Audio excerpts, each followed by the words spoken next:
Hello everyone, so this screencast is to make up for the lack of class last time, and I'm actually just gonna, oopsie, no, not do that. I'm gonna go ahead and start where we left off. So that was just after androgen insensitivity syndrome. So here we go. So when we left off, we were talking about genetic sex determination and the fact that the sex-determining chromosomes are the last pair, the XX or XY, and there are genes that determine whether male or female development occurs. Specifically, one gene that is present on the Y chromosome only, that's going to be the SRY, or sex-determining region of the Y chromosome, and that contains genes that code for testis determining factor and eventually testosterone. And then the rest of development depends on which receptors the cells in the reproductive tract are expressing. So, chromosomes in somatic cells and gametes. So, somatic cells, these are the diploid cells of the body, and these are most of the cells of your body. So, your skin cells and eyeball cells, they all have 23 chromosome pairs for a total of 46. So if I was going to draw a chromosome pair,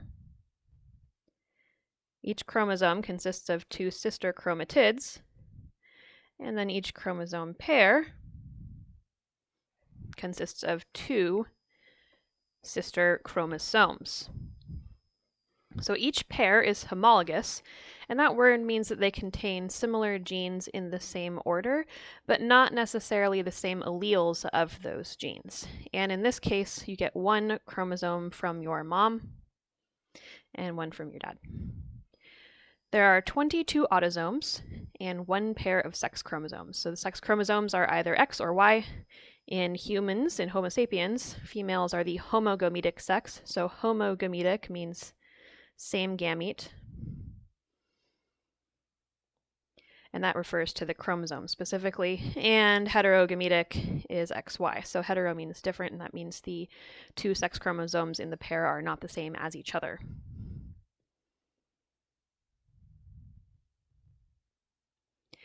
Gametes are haploid cells, and haploid means half the genetic information of a somatic cell. So this is a single set of chromosomes for a total of 23 as opposed to 46. And this is produced by a kind of division called meiosis, which is the style of cell division, the specific goal of which is to produce sex cells. Okay. Oops, let's erase all that. There we go. So meiosis starts with prophase 1, and prophase 1 sounds just like regular prophase in mitosis, but this time it's meiosis. So meiosis 1 and 2 have an assortment of similar phases. They're not identical to mitosis because, of course, there's different genetic things happening, but they have similar names, which you will notice. So, change my marker here. All right, so in prophase 1, the chromosomes become visible, so they condense out of the chromatin that is less packaged and become observable under a microscope. And also the mitotic spindle appears. So remember, the spindle is that array of microtubules starting at a pair of centrioles on opposite poles of the cell. The nuclear membrane and nucleoli also disappear at this time because you can't divide DNA in half if it's constrained by a nuclear membrane. Events not seen in prophase or metaphase or meiosis II.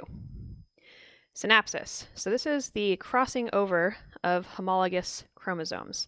So the homologous chromosomes pair off, forming a tetrad. So tetrad means 4, and that means there are 4 homologous sister chromatids. So this would be a tetrad, and so would this. Crossing over is when portions of those chromatids are exchanged between any members of the tetrad. So that means that there's this genetic reshuffling that occurs, and that's how you get genetic diversity when creating gametes. This is the reason that if we have siblings that aren't our twins, we don't look exactly like them, because we have a high amount of genetic identity percentage-wise, but the mixture of stuff that we got is different from our siblings. So parts of maternal chromosomes may be exchanged with paternal ones, etc. And this is paternal and maternal of the person who is doing the crossing over. So each of us got one chromosome from mom and one chromosome from dad, and then our chromosomes change parts. So genetic recombination produces gametes unlike either parent, and that is good. That's how we get diversity. So there's our tetrad. Excuse me. This is what crossing over looks like. So you can see the little legs here of these two chromosomes are going to exchange. And note that we have some different alleles of the same gene. So this down here on the tip is the B gene. And you can have, this is a homozygous dominant B gene, and this is a homozygous recessive B gene.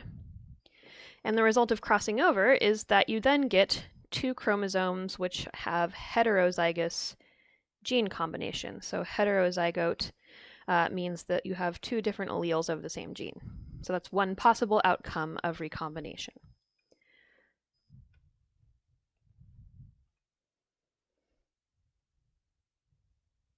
All right, Meiosis I. Now we're going to move along to Metaphase I, and this looks pretty similar to Metaphase in mitosis. So we've got the homologous chromosomes that are in pairs lining up on the metaphase plate.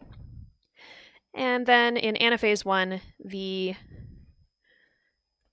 homologous chromosomes are pulled apart to the opposite ends of the dividing cell as the spindle fibers push away from each other to lengthen the dividing cell.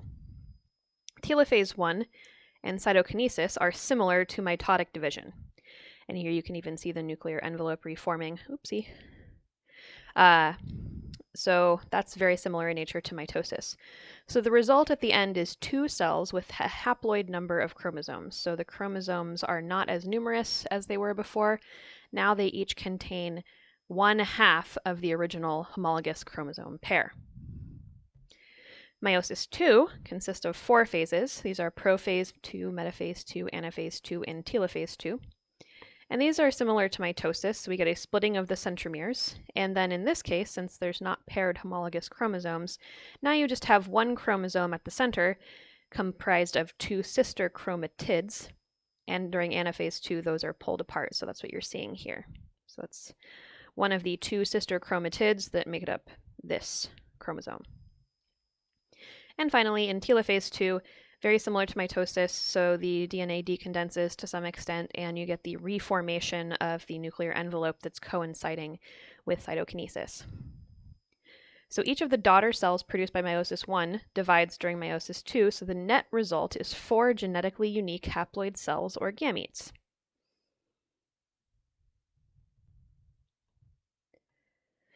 Okay, male reproductive system. So the male reproductive system consists of the gonads, ducts, sex glands, and supporting structures associated with XY course of development. Semen contains sperm, which are the gamete, plus glandular secretions, that basically help the sperm do its job. So sperm are vulnerable, highly specialized cells, so they need to be sent off along with some other substances to make sure that they're able to complete their task. So here we have an overview. This is a sagittally sectioned male pelvis, so you can see the penis here and all of its internal structures, which we will go through, as well as the scrotum, which houses the testis and the epididymis. And you can also see the duct system, which carries sperm from the testis to the ejaculatory duct. And you can see the seminal vesicle, prostate, and bulbourethral glands, which are going to contribute to the production of complete seminal fluid. Okay, the scrotum. So the scrotum is a pendulous pouch. Pendulous means pendulum-like, so suspended and hanging down. And this is divided into 2 compartments by a septum in the middle. Typically, the left testicle hangs a little bit lower than the right, but that's not true in everybody. So basically, the point of having the scrotum outside of the pelvic cavity like that is to allow for thermoregulation of the testis, because sperm are significantly more sensitive to temperature than your regular cells, and they need to be protected. The spermatic cord travels up from the scrotum to pass through the abdominal wall through a hiatus that we call the inguinal canal. And the inguinal canal is literally a hole in the body wall, at the inguinal level, and that allows the passage of the testicular artery, vein, nerve, and lymphatics, as well as the ductus deferens, which carries sperm. Testicular thermoregulation is necessary because sperm have to be at about 3 degrees less than body temperature. Any more than that, and they start to die, so you get problems with sperm viability. So the cremaster muscle are extensions of the internal oblique muscle, interestingly, and they wrap around the spermatic cord and wrap around the scrotum to contract and pull testes closer to the body.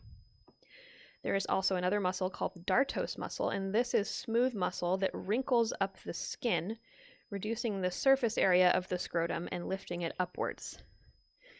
The pampiniform plexus are veins in a plexus or braid-like network that ascend near the testicular artery. And the reason that they have a fancy name and get their own special designation is because they're also involved in thermoregulation of the testis. So in vertebrates who are warm-blooded, most efficient way to sort of redistribute heat is to control where blood goes, because blood has a high specific heat. It gains and loses heat slowly. So if you can redistribute blood, that means you can functionally redistribute heat. So the countercurrent heat exchanger cools arterial blood before entering the testes. So heat obeys thermodynamics just like anything else, meaning it wants to dissipate and go from a high energy state of hotter to a lower energy state of cooler, right? And it will cool according to those rules. So if you've ever let a cup of coffee cool down so you can drink it, you've observed that phenomenon. Because the blood in the veins is cooler than the blood in the testicular artery, and because there is more surface area in the veins and they are in close proximity to the artery, what they do is they end up sucking off some of the heat in the blood that is descending in the artery, so that the artery that supplies the testes with blood supplies blood that is a little bit cooler than other systemic circulations, which is pretty nifty in my opinion. It's a very interesting system. So here's a picture of all this. So what you're looking at here is the penis, which has been transversely sectioned. And then you can see here's the internal oblique. And a portion of it extends inferiorly and kind of wraps around the testis like a little basket. The dartos muscle is superficial to the cremaster muscle. So we actually have more than one layer of muscle.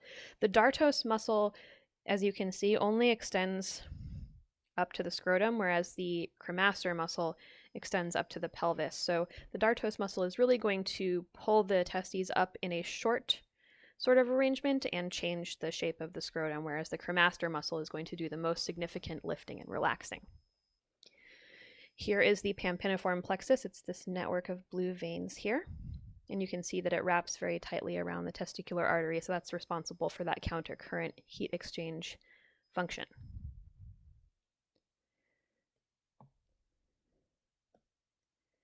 All right, the testes themselves. These are paired oval glands, and they vary in size between about 2 inches and 1 inch. And this is because they're oval, the 1 or 2 inches refers to their length along their longest axis. So these are surrounded by a dense white capsule called the tunica albuginea, and albuginea refers to the fact that it is white in appearance. And the albuginea descends into the testis as well as covering it, and that forms septa. And the septa basically divide between 200 and 300 compartments from each other. So it gives the seminiferous tubules inside a structural organization. So each compartment has 2 or 3 seminiferous tubules where sperm are formed. And I'm going to emphasize formed here because although the epididymis and the testis look similar in nature, especially because they're both made of tubes, in the testes, sperm are formed. In the epididymis, sperm are stored. Different function.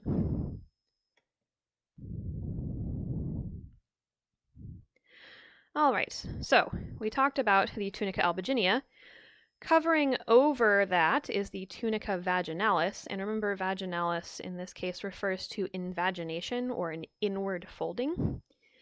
So this is actually a piece of the peritoneum that descends into the scrotal sac with the testes as the testes descend during development. And this just allows for easier movement of the testes within the scrotum. So there is a visceral layer which lines the surface of the testis, and there's a parietal layer which lines the space in the testis, or excuse me, in the scrotum where the testis sits. And that's similar to any other peritoneal lining that provides covering and ease of movement within a cavity of an organ. Oopsie. Okay, Cryptorchidism. So the root word crypto means secret. And so Cryptorchidism just refers to testes that are being cryptic or hiding, and specifically they are hiding in the body cavity. So these ones are testes that don't descend into the scrotum, and there's about 3% of full-term babies and 30%, unsurprisingly, of premature infants. And that makes sense just because if a baby is born prematurely, it makes sense to imagine that perhaps not all features of reproductive anatomy are complete. So untreated bilateral cryptorchidism results in sterility and a greater risk of testicular cancer. So the testes typically descend spontaneously, and 80% of the time they do so during the first year of life.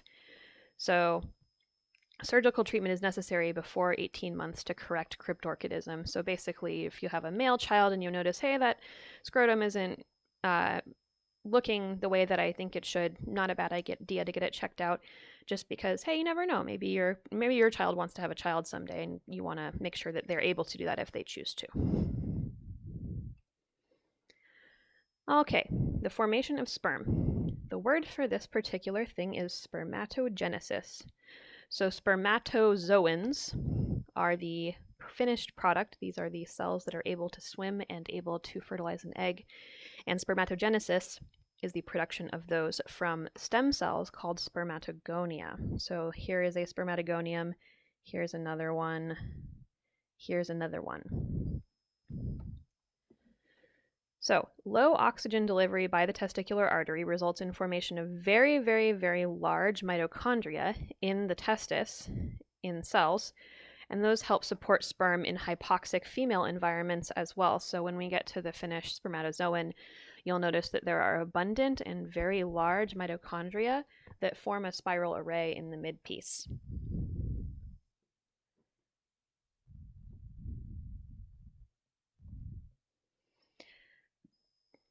So the stages of sperm formation kind of proceeds from the edge of the tube to the lumen. So seminiferous tubules contain various sperm in all stages of development, including spermatogonia, primary spermatocytes, secondary spermatocytes, spermatids, and spermatozoans.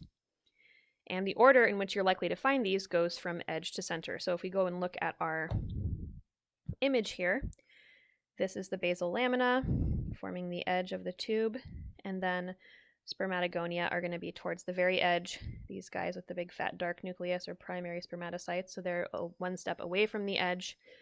Secondary spermatocytes are these guys with these little speckly nuclei. And then spermatids are even closer to the edge. And finally, spermatozoans are the ones with their tails sticking into the lumen. So this happens between and among supporting cells called Sertoli cells, and they're also called sustentacular cells. So it's hard to imagine what these look like because all you're seeing in this picture are the various sperm cells. But basically, they are broad, flat, sheet-like cells that line the inside of the tube, and the spermatogonia and their products develop cradled between and among the Sertoli cells, so that they have a nice, cozy, ordered, nourishing environment in which to develop. So here's kind of the idea of a Sertoli cell and how that works. So you can see they are broad and sheet-like, and they have little spaces that accommodate the development of sperm. So these guys extend from the basement membrane to the lumen. They also form the blood-testis barrier. They support developing sperm cells.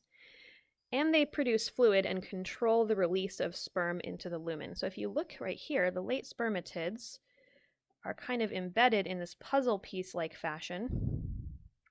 such that their release is going to require that the Sertoli cell rearrange its membrane a little bit. So that's how they control how many sperm are able to enter the lumen and be delivered away from the testis towards the reedy testis and eventually the epididymis. They also secrete inhibin. So this is a detail that you weren't shared with in the endocrine chapter, but the fact of the matter is we say that the testis makes testosterone and inhibin. Testosterone comes from the cells of Leydig. Inhibin is actually produced by these Sertoli cells.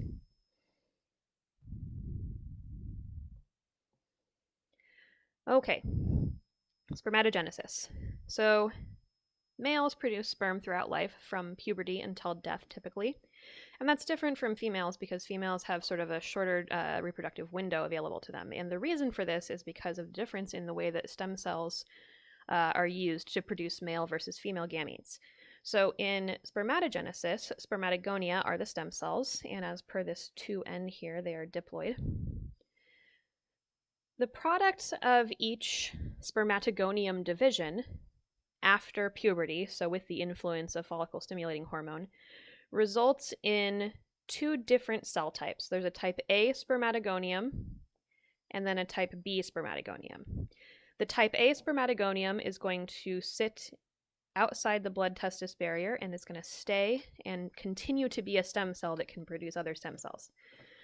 The type B spermatogonium is the one that will go on to develop into spermatozoans. So these differentiate, these ones don't. And that's why you have a constant supply of stem cells in addition to a constant supply of sperm. So the cells pass inward through the blood-testis barrier to move towards the lumen. And once they've exited, a new tight junction forms behind these cells. So a secondary spermatocyte is produced from a primary. So a primary spermatocyte is a diploid, or 2N, and the secondary spermatocyte is now haploid, or 1N. And meiosis II results in the production of 4 haploid spermatids. Now note, these aren't full-blown sperm yet. They still look like little circles. Spermiogenesis is the transformation from spermatid into spermatozoan. So spermatozoa means little sperm animal, and it's because they swim. And in this process, their nucleus changes shape. They get something called an acrosome. They sprout a tail, and they discard a bunch of cytoplasm to become lighter and facilitate swimming.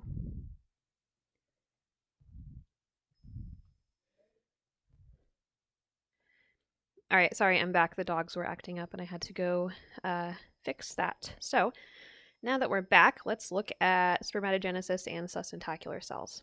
So I mentioned the blood-testis barrier, but I didn't really go into it previously, but now we will. So the blood-testis barrier is formed by tight junctions between the adjacent sustentacular cells and by the tight junctions between and the tight junctions between the basement membrane and the sustentacular cells that underlie them.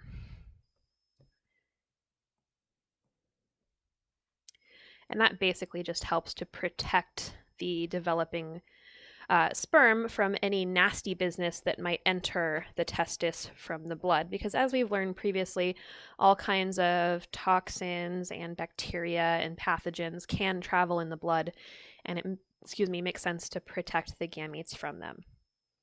Okay. So let's break down spermatogenesis specifically by genetic amount. Because genetic amount, it turns out, really matters. If you have errors with genetic amount, that can result in what are called chromosomal abnormalities, which can range in severity from livable, like Down syndrome, to fatal 100% of the time, like trisomy 18 is almost always fatal, for example. So secondary spermatocytes are formed, and there's 23 chromosomes, so now we have half the original number. Each of those chromosomes is 2 sister chromatids joined by a centromere. And these undergo meiosis II to form 4 haploid spermatids. So each of these is not only haploid, but due to crossing over, they're also unique. And they all 4 remain in contact via a cytoplasmic bridge. So actually, there's a picture of that in a previous slide that I want to go back to, so I'll show you. So see how these little guys are all connected here? Oops. There we go. So cytoplasmic bridge here, cytoplasmic bridge here. So it's just a little sort of causeway of cytoplasm that connects the adjacent spermatids.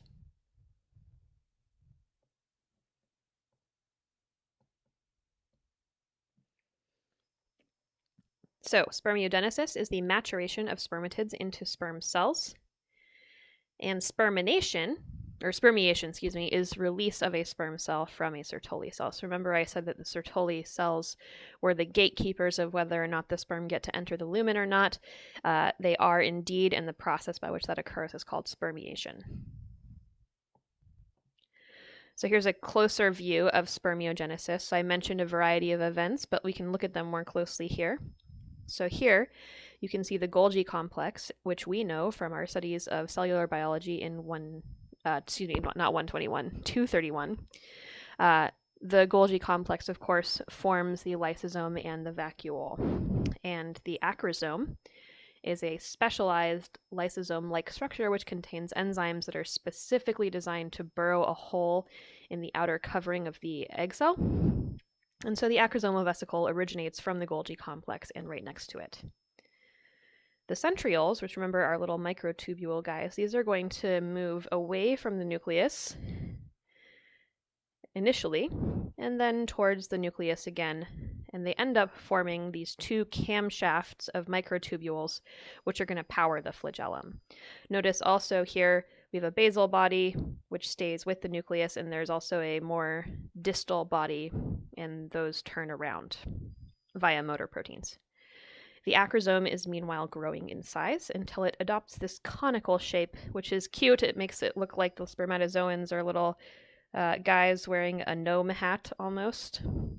And then you can see the excess cytoplasm is shed, the cytoplasmic bridge is broken, and all of these little red guys are mitochondria, and they're going to line the midpiece to power that motor that whips the flagellum around. So the apparatus that allows the sperm to swim is a microtubule array that is shaped like a cylinder, and then motor proteins that use abundant ATP from the mitochondrion move the microtubules relative to each other to whip the flagellum around to produce a swimming motion. All right, the spermatozoan. The head is pear-shaped, and that's the front end. It's only about 4 to 5 microns long, which is really small. So remember, just for reference, an erythrocyte is between 6 and 7 microns in diameter, and those are cells that are on the small side. So only 4 to 5 microns is pretty little. And this is a small structure that contains the nucleus, the acrosome, and the basal body of the tail flagella. So the nucleus contains those haploid chromosomes, which is really the point of the whole deal. The spermatozoon is ultimately, at the end of the day, a DNA delivery cell. The acrosome contains hyaluronidase and proteinase enzymes that penetrate the egg. So these are able to basically degrade hyaluronic acid and other proteins to help the sperm burrow through. And then the basal body is a centriolar structure.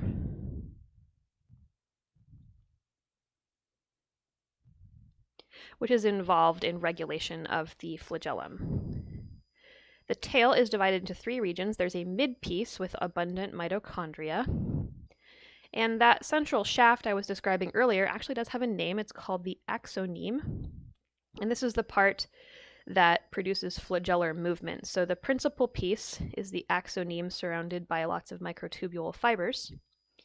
And then motor proteins use that ATP to rotate this apparatus. The end piece is a very narrow tip of the flagellum. All right, so this is a really cool picture. I like it a lot because you can see a lot of detail here.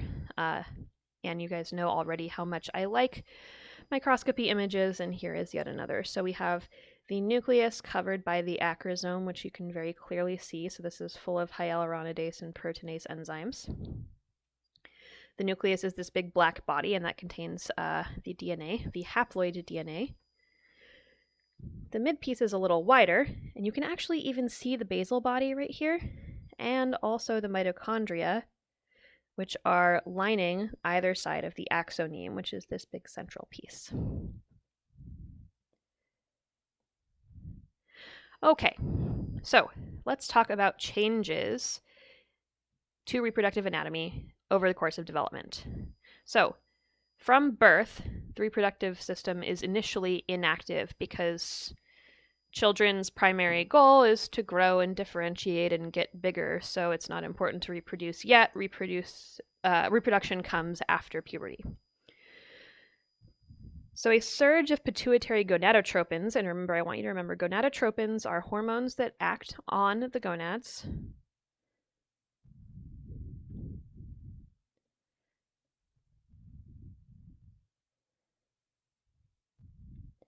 Not gonadal hormones. So if I asked you on a test, true or false, testosterone is a gonadotropin, the correct answer to that is false. It is not a hormone that acts on the testis, but rather is produced by the testis. So the gonadotropins are from the pituitary gland, and these are, of course, FSH, follicle stimulating hormone, and LH, luteinizing hormone. So the surge of pituitary gonadotropins begins the development of the reproductive system after birth, and that happens at between 10 and 12 years old in most boys, and between 8 and 10 in most girls. So this is prior to full puberty and onset oftentimes. So you get this gradual ramping up of gonadotropins over time. And then once a threshold of secretion has been surpassed, then you get the classic symptoms of puberty. So this period from onset of gonadotropin secretion until first menstrual period or first ejaculation of viable sperm. And the enzymes in seminal vesicles and prostate gland in males convert testosterone into dihydrotestosterone. And DHT in the scrotum and the penis is critical for normal external genitalia growth and also the development of hair. Adolescence ends when a person attains the full adult height.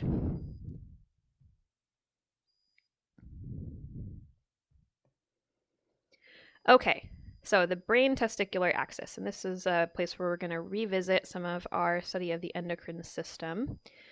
So a mature hypothalamus produces GnRH, which remember is gonadotropin-releasing hormone. So remembering the way that this works, and actually I asked a question about this on the exam for last term, and most people didn't get it right, so this maybe bears some repeating. So if I draw this out again, here we have the hypothalamus, and that's going to give rise to the posterior pituitary via a stalk, and the anterior pituitary sort of gloms on. So GnRH is going to be secreted by the hypothalamus, and it's going to act on the anterior pituitary to cause the secretion of gonadotropins, FSH, and LH. So luteinizing hormone stimulates the interstitial or cells of Leydig to produce testosterone, so LH and testosterone levels are linked. And follicle stimulating hormone stimulates the sustentacular cells to secrete androgen binding protein that interacts with testosterone to stimulate spermatogenesis. So you need both. Other effects of testosterone, as I mentioned, are enlargement of secondary sexual organs. So the penis, testes, scrotums, but also the duct system, the glands, and the muscles associated with the scrotum enlarge as the child grows. Hair, scent, and sebaceous glands develop as well. Due to increased growth and differentiation, erythropoiesis is stimulated, and that is going to just help the growing and changing system keep up with its oxygen needs. And you also, of course, get changes in libido, which are a complex series of signals, some of which are hormonal and based on these hormones, and others of which have social and psychosexual connotations. So, of course, this is actually a very loaded term that has roots outside of physiology as well as in. So we won't go too much into that, but suffice it to say, during puberty, thoughts of sexual intercourse become much more intense compared with childhood. And also you get a deepening of the voice. So anything that expresses testosterone receptors is going to respond to the surge of testosterone that comes with puberty. And for the larynx, that means that the vocal cords, which do express testosterone receptors, they're going to get thicker and broader, which produces a lower voice. During adulthood, testosterone sustains libido, spermatogenesis, and the reproductive tract. So in males who are older, or maybe are experiencing sexual dysfunction or difficulty with conceiving a child, one test that may be performed is a test for low testosterone, because that can impact the quality of the sperm produced and produce behavioral outcomes such as a lack of interest in sex, which for some people is a problem, for others it's not. So this is where we're going to end for today. This is just a picture of the interactions between all of those things. So let me walk you through it, since I know this is kind of a busy drawing. So first we have gonadotropin releasing hormone acting on the anterior pituitary to produce luteinizing hormone and follicle stimulating hormone. So follicle stimulating hormone is going to have sustentacular cells secrete androgen binding protein, and that's going to act with testosterone to initiate spermatogenesis. The interstitial cells are going to feed back onto the hypothalamus and limbic system to influence libido. And there's also going to be effects on secondary sex characteristics and organs. Inhibin feeds back negatively to inhibit the production of the gonadotropins, and testosterone feeds back negatively to inhibit the production of GnRH. So that's how the hormone levels stay level and don't enter a runaway increase cycle, because of negative feedback inhibition. So thanks for your attention. I'm going to post this now, and then later parts will be updated shortly.